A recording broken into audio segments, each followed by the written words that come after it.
மாணவர்களுக்கு எதிராக கொடுங்கோல் ஆட்சி நடந்திருக்கு. மாணவர்களை ஒடுக்க சர்வாதிகார முறையை பின்பற்றிருக்காங்க. வரலாற்றிலேயே மிகப்பெரிய கலவரமாக இந்த வங்கதேச பிரச்சனை வெடிச்சிருக்கு.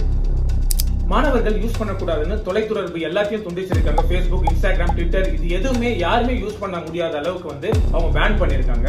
இதுக்கு எல்லாத்தையும் மீறி மாணவர்கள் மக்கள் எல்லாரும் ஒண்ணு திரட்டு நாடாளுமன்றத்தை முற்றுகையிட்டு அங்க இருக்க பிரைம் மினிஸ்டர் ஷேக் ஹசீனாவை நாட்டை விட்டு வெளியே தடுத்திருக்காங்க. இதுக்கு எல்லாம் முக்கிய காரணம் என்ன, ஏன் மாணவர்கள் இவ்வளவு போராடி இதை பண்ணாங்க அப்படின்னு அரசு தரப்புல நம்ம கேள்வி கேட்டா இட ஒதுக்கீடு பிரச்சனை. இதை முன்வச்சுதான் மாணவர்கள் ப்ரொடெஸ்ட் பண்ணிட்டு இருக்காங்க. அதுக்காக தான் நாங்க மறு தாக்குதல் நடத்தணும். இந்த தாக்குதல்ல தான் அநியாயமாக ஒரு 270 மாணவர்கள் கிட்ட கொல்லப்பட்டிருக்காங்க அப்படின்னு அவங்க தரப்புல சொல்லியிருந்தாங்க. இந்த கொலையோட பின்னணி என்ன, அரசு தரப்புல சொன்ன இந்த இடஒதுக்கீடு பிரச்சனை தான் இதுக்கு முக்கியமான காரணமா? வாங்க வீடியோக்குள்ள போகலாம்.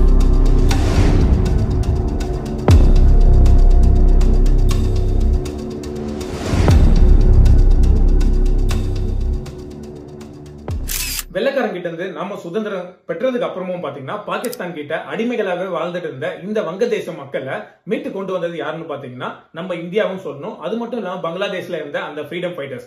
இந்த ஃப்ரீடம் ஃபைட்டர்ஸ்ல போற்றி புகழும் விதமாக அந்த ஒரு பிரைம் மினிஸ்டர் ஷேக் முஜிபுர் ரஹ்மான் இவர் என்ன பண்ணாருன்னா, போராட்டத்தில் கலந்துட்ட எல்லார் குடும்பத்துக்கும் 30% கவர்மெண்ட் ஜாப் நாங்க அலாட் பண்றோம் அப்படின்னு அறிக்கை கொடுத்திருந்தாரு.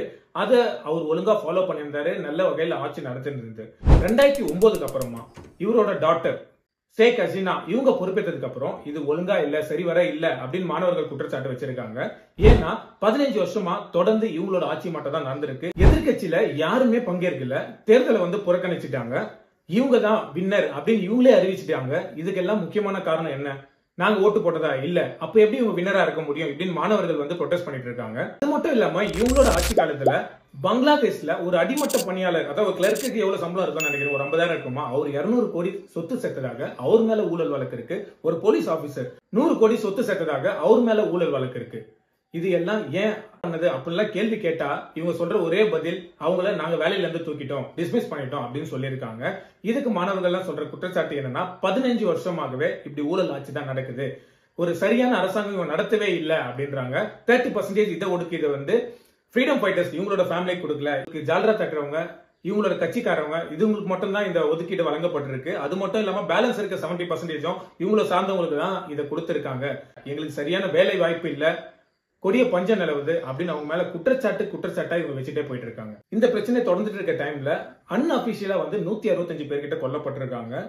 ஆளுங்கட்சியில இருக்கிறவங்களை எதிர்த்து யார் கேள்வி கேட்டாலும், எதிர்கட்சி ஒண்ணு வளர்ந்துட்டு வருது, அவங்களை எதிர்த்து கேள்வி கேட்கறாலும் சரி, மீடியால யாராவது ரைஸ் பண்றாங்க, இவங்களுக்கு எதிராக ஒரு சர்ச்சையை கிளப்பி விடுறாங்களும் சரி, அது மாதிரி பீப்புள்ஸ் எல்லாம் 80 பேர்கிட்ட காணாவே போயிருக்காங்கன்னு சொல்லியிருக்காங்க. மாணவர்கள் மீது வெறி கொண்டு தாக்குதல் நடத்திருக்காங்க. அதாவது மாணவர்கள் ப்ரொடெஸ்ட் பண்ணிட்டு இருக்கும்போது அவங்க மேல வண்டியை வச்சு இடிக்கிறது, ஒரு பில்டிங் மேல ராணுவ படை அப்படி ஹெலிகாப்டர் இறங்குது, அங்க தரத்தரன்னு ஓடி மாணவர்களை நோக்கி ஷூட் பண்ற அளவுக்கு இந்த ப்ரொடெஸ்டர் வெறித்தனமா அந்த அரசு மாணவர்கள் எதிர்த்து போர் தொடுத்திருக்காங்கன்னு தான் சொல்லணும். இந்த பங்களாதேஷ் பீப்புளோட மேஜர் ஒர்க் என்னன்னு பாத்தீங்கன்னா, இந்த கார்மெண்ட்ஸ் மேனுபேக்சர் பண்றதா. 40 லட்சம் பெண்கள் கிட்ட குடிசை தொழிலா இருந்து இந்த வேலையை பார்த்து தான் அவங்க வருமானம் இருக்கிறதா சொல்லியிருக்காங்க.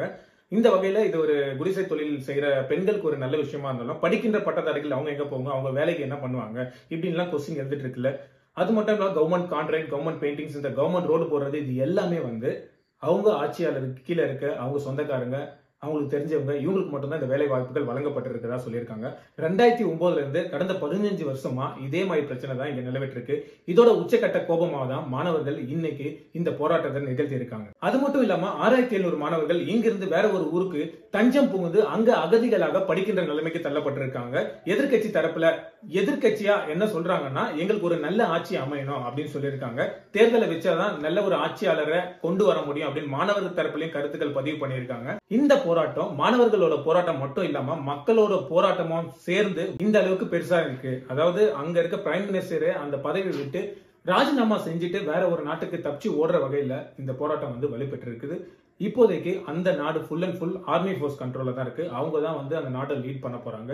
நெக்ஸ்ட் பிரைம் மினிஸ்டர் யார் என்பதை நம்ம பொறுத்து இருந்து தான் பார்க்கணும். இதே மாதிரி நாமளும் ஒரு 10 வருஷம் முடிஞ்சு அடுத்த 5 வருஷம் 15 வருஷமா ஒரே ஒரு பிரைம் மினிஸ்டர் கண்ட்ரோல்ல தான் வந்துட்டு இருக்கோம். நாளைக்கு நமக்கும் இதே மாதிரி பிரச்சனை வரலாம். இதுக்கு முன்னாடி நம்மளுக்கு வந்திருக்கு. அதாவது இந்திரா காந்தி பிரைம் மினிஸ்டரா இருந்த டைம்ல எமர்ஜென்சி பீரியட் அப்படின்றது. இது போன்ற நம்மளோட நாட்டுல நடந்த விஷயத்தை பத்தி நீங்க தெரிஞ்சுக்கணும்னு ஆசைப்படுறீங்கன்னா என்னோட கமெண்ட் செக்ஷன்ல கமெண்ட் பண்ணுங்க. நாளைக்கு நான் எமர்ஜென்சி பீரியட் குறித்த வீடியோவை உங்களுக்கு பதிவிடுறேன். தேங்க்யூ, பாய் பாய்.